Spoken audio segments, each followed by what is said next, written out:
The pub, an important place and part of people's lives all over the world. A place where the world's greatest minds meet up to drink, eat, celebrate, gamble, argue, fight, and just about anything and everything in between. The pub is just one of those places that is suited to every single demographic that the Australian public has to offer. You've got the kids section, the tradesmen and elderly section, the smokers section, and of course the fighting section, just to name a few. Anyway, before I give away too much important information too early on, it's time for me to stop the waffle. Because in today's video we'll be going through the most important aspects of what makes a good Australian pub, and we'll also be going through some of the people you'll find at these pubs, and going through some of the greatest moments in Australian pub history. So without further ado, let's get into it. One of the most important parts of the pub has to be the name, and for this one I have to give the crown to the United Kingdom.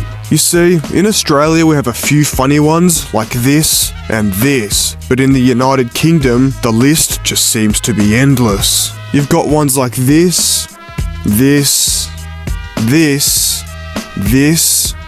and my personal favourite, the ye old fighting cocks. Now I've got no idea what this obsession with cocks is all about, and I would ask King Charles, but me and him are still beefing, so let's move on. Now another extremely important part of a good pub has to be the pokies. Now the pokies, also known as the Bricky's laptop, is a machine that turns your life savings into thin air. Now it's common knowledge that the pokies is a bad addiction and can cause you to lose thousands and thousands of dollars, but any good pub gets around this stigma by calling the pokies room the gaming room. But you see, in this gaming room you won't find Call of Duty or Fortnite. Instead you'll find a room that is packed wall to wall with Dragon Link and Pink Panthers. Now the people that occupy these gaming rooms are a small group of dedicated people comprised of the elderly, tradesmen, and not really anyone else. Now these people often sit on the plumber's PlayStation for hours or even days on end, and it's been heavily reported that sometimes these people even back one out or spring a leak at the chair, because you never know, that next spin could win you the feature. Now obviously I do not condone gambling,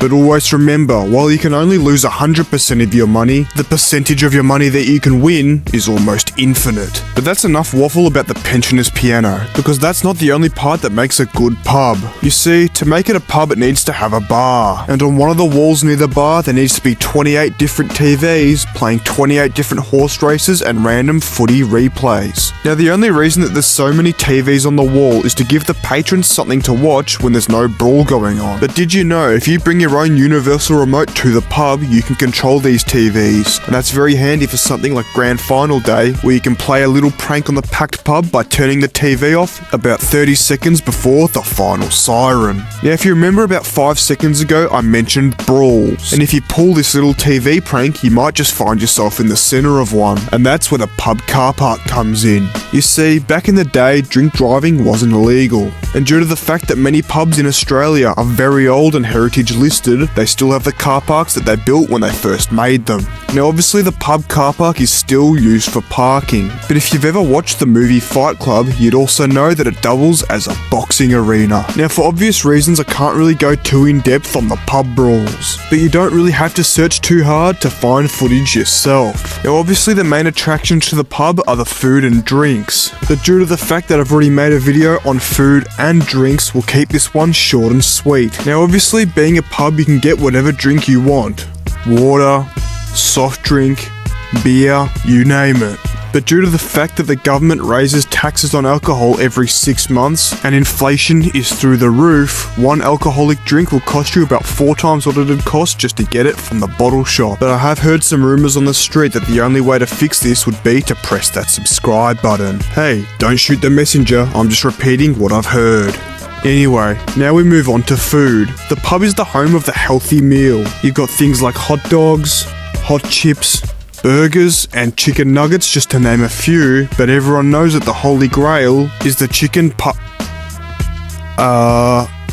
parmigiana. Anyway, one of the most important sections of any pub has to be the kids section. The kids section is usually a room like this with a cheap knockoff of the Macca's playground. And I'm pretty sure that it's a law that these playgrounds need to be sticky and gross from all the vomit, piss, and shit that has caked itself onto the surfaces over the years. And while this is technically the kids section, after enough beer, anyone can fit down one of these slides. Now to top it off, the kids section always has to include one of these claw machines, which is simply there to introduce them to gambling as young as possible. You see, just like the pokies, you're never gonna win, but these machines instill gambling into these young children's mind, and maybe one day they'll even get to play the pensioner's piano. Anyway, I think that's most bases covered. Now it's time to get into some of the greatest pub moments in Australian history. And of course, we're starting off strong with this guy right here. This man's name is Kyle Ferguson, and in 2022 he managed to get himself banned from every pub and licensed venue in all of Western Australia. Now for our overseas viewers, that may not sound very impressive, but for those who don't know, Western Australia is by far the biggest state in the whole country, which makes this even more impressive. Now a few days after his big night out, Kyle received this letter in the mail and decided to make a TikTok about it. Now thanks to the stupidity of this case, this TikTok got some traction. Kyle claims nearly 1 million people viewed his rant on TikTok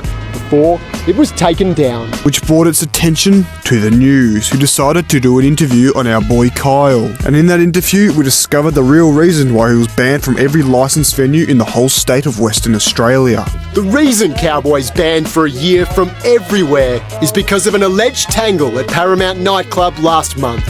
He's charged with failing to leave a premises and fighting in public. Got into a fight with Seki over he chucked me wallet, and I didn't let that go.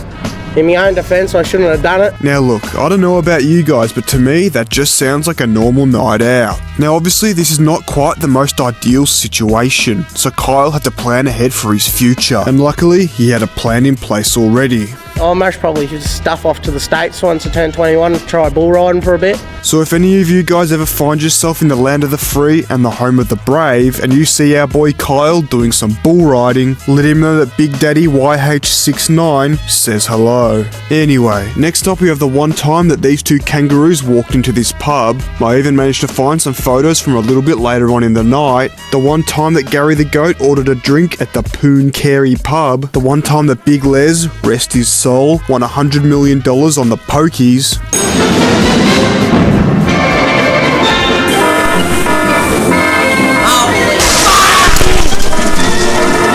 And of course, the all-time greatest walk home from the pub, the Punch Bowl drunkard. Hello mate, how are ya? Too much drinking, eh?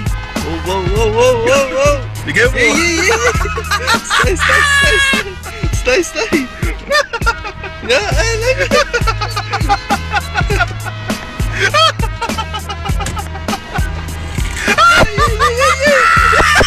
And that brings us on to our last and greatest moment in Australian pub history. The pub owner who smacked the crocodile with a frying pan. Now this guy here, Kai Hansen, owns a pub on his very own island. And that island is surrounded by crocodiles. Now one day this crocodile got a little too close to the entrance for Kai to be happy about. So Kai decided to come down the steps and give this crocodile a warning shot. Now despite having a gun on hand, Kai decided that the frying pan would do just as good of a job. So when the crocodile decided to charge at him, he gave him an almighty smack across the head. And after a quick PUBG style beating with a frying pan, the crocodile thought, "F this," and booked it back into the water. And just like our boy Kyle, this video also went viral and got the attention of the news, who decided to do an exclusive interview with him. And in that interview, we got to learn a little bit of lore about the crocodile situation. King Kai lives alongside his beloved Casey, who entertains visitors on the banks of the Adelaide River.